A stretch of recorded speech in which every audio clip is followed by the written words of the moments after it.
Organize your TradingView in the most powerful ways. I recommend you open this website, watchlist.app. Scroll it down and find your exchange where you trade. For example, it can be the OKEX. You click on the OKEX, like you can see, they update the trading pairs watch list recently. So we scroll it down, and depends of what stable coins do you trade, or maybe you traded the spot trading pairs, you can download the TXT file. After that, you will integrate that watch list into TradingView.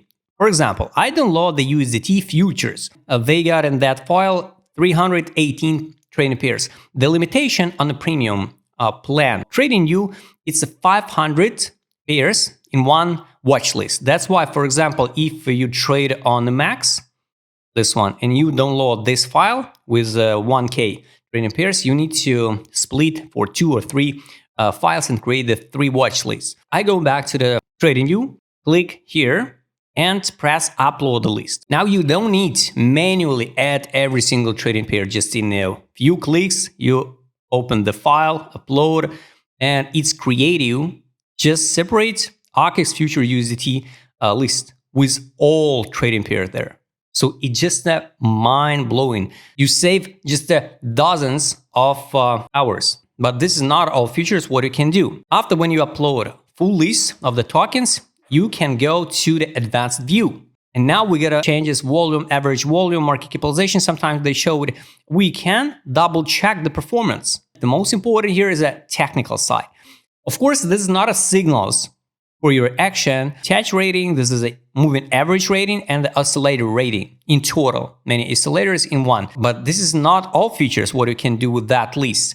After that, we go into the product, scroll it down to the news flow, need to choose our watch list.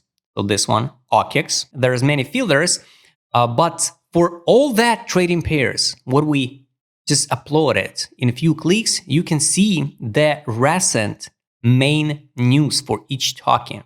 Of course, you can choose by instruments, for example, choose by market, choose by sector, if you needed to add some additional filters.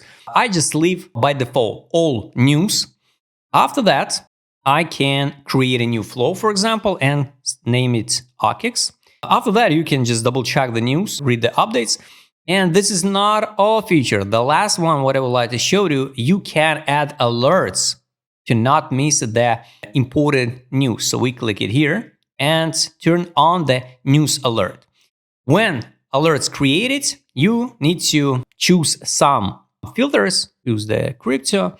And now every single time I will get the alerts when some brand new news will appear in media. This is simple steps how you can organize your TradingView. Subscribe channel, link to this website will be on the description below. It's totally for free. Share this video with your friend and see you next time.